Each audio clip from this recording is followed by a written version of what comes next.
क्या भगवान के दर्शन भीड़ भरे किसी धार्मिक स्थान पर ही हो सकते हैं? क्या भगवान का आशीष पाने के लिए भक्त को किसी तीर्थ स्थल पर जाना जरूरी है? इन मामलों पर अक्सर बहस होती रही है। इन सवालों के जवाब में कई किस्से कहानियां भी हैं। महाशिवरात्रि के मौके पर ऐसी ही एक कहानी पेश है जिसमें भगवान शिव के भोलेपन की महिमा है। आप भी पढ़े और जाने भोले के मन में भक्तों को लेकर क्या है। महाशिवरात्रि का मौका था।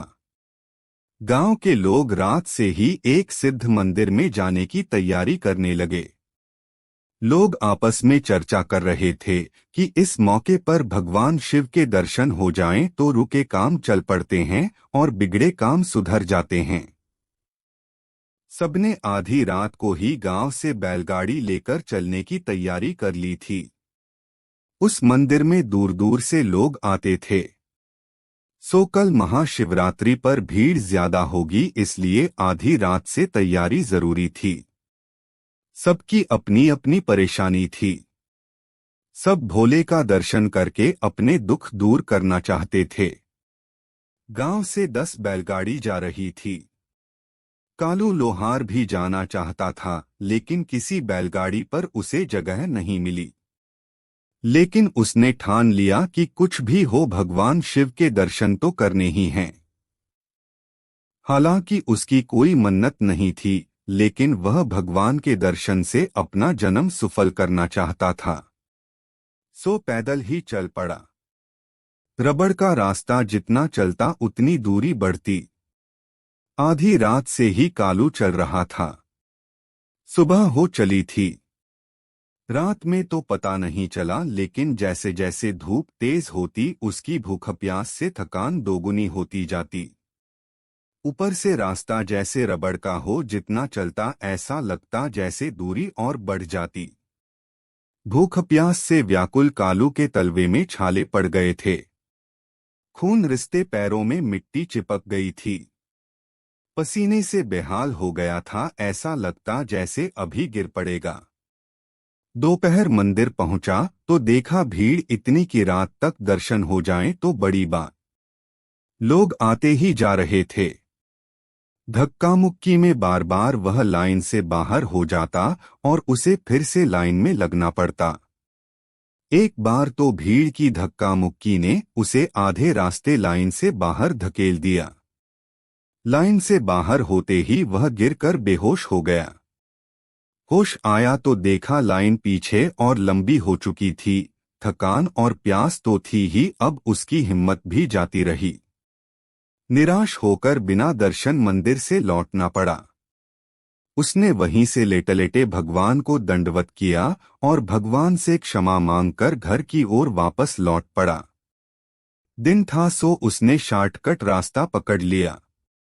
यह रास्ता जंगल और खेतों से होते हुए जाता था। जंगल खत्म होने के बाद जहां से खेत शुरू होते थे, वहां झाड़ियों में एक पुराना भगवान शिव का मंदिर था। वहां कोई नहीं जाता था। शांति देखकर वह मंदिर के फर्श पर लेट गया। थकान और प्यास से उसे तुरंत नींद आ गई। थोड़ी देर बाद ही उसका नाम लेकर कोई उसे पुकारने लगा। उठा तो देखा भगवान स्वयं उसे पुकार रहे थे। उठते ही वह भगवान के चरणों में दंडवत हो गया। उसने पूछा, भगवान आप यहाँ? भगवान ने मुस्कुराते हुए कहा, हाँ मैं तो यही हूँ, तुम यहाँ कैसे? उसने एक ही सांस में सारा किस्सा कह सुनाया। बोले, आपके दर्शन नहीं पाए इसलिए निराश थकामांदा यहाँ शांति देखकर लेट गया था। लेकिन आप यहाँ तो भक्त, वहाँ किसके दर्शन कर रहे हैं? भगवान बोले, अरे छोड़ो उनको, इतनी भीड़ में भला कौन रह सकता है। जहाँ शांति का निवास वहाँ भगवान का वास। न सांस ले सकता हूँ न ध्यान लगा पाता हूँ, तुम तो जानते ही हो मैं ठहरा योगी। यहाँ बड़ी शांति है, इसलिए यहीं रहता हूँ ध्यान में मगन। वहाँ लोग मेरी भक्ति नहीं मुझसे सौदा करने आते हैं। कोई कहता है ये कर दो, कोई कहता है वो कर दो। अरे मैं कैसे कर दूं? यदि सब मुझे ही करना होता तो तुम्हें कर्म करने का अधिकार क्यों देता? तुम कर्म करो, फल मैं दूंगा। लेकिन सब मुझसे ही कर्म कराने को बोलते हैं। लोग मुझे ऑर्डर देने लगे हैं, बस फर्क इतना है कि वह ऑर्डर रिक्वेस्ट मोड में होता है। रही बात तुम्हें दर्शन देने की, तो तुम्हारे मन में कोई इच्छा नहीं थी, सिर्फ मेरा दर्शन करना चाहते थे, तो मैंने तुम्हें दर्शन दे दिया।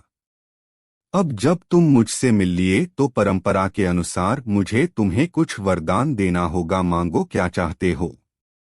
कालू बोला, भगवान मुझे कुछ नहीं चाहिए, बस आपके दर्शन चाहिए था, मिल गया मैं, मेरा जीवन कृतार्थ हो गया। मुझे जो चाहिए था वह तो आपने बिना मांगे ही दे दिया। तभी अचानक उसकी नींद खुल गई। देखा तो मंदिर में कहीं कोई नहीं था, बस एक पुराना टूटा फूटा शिवलिंग था। लेकिन उसकी थकान दूर हो चुकी थी, उसके पैरों के घाव भर गए थे। वह अपने तन में एकदम ताजगी महसूस कर रहा था।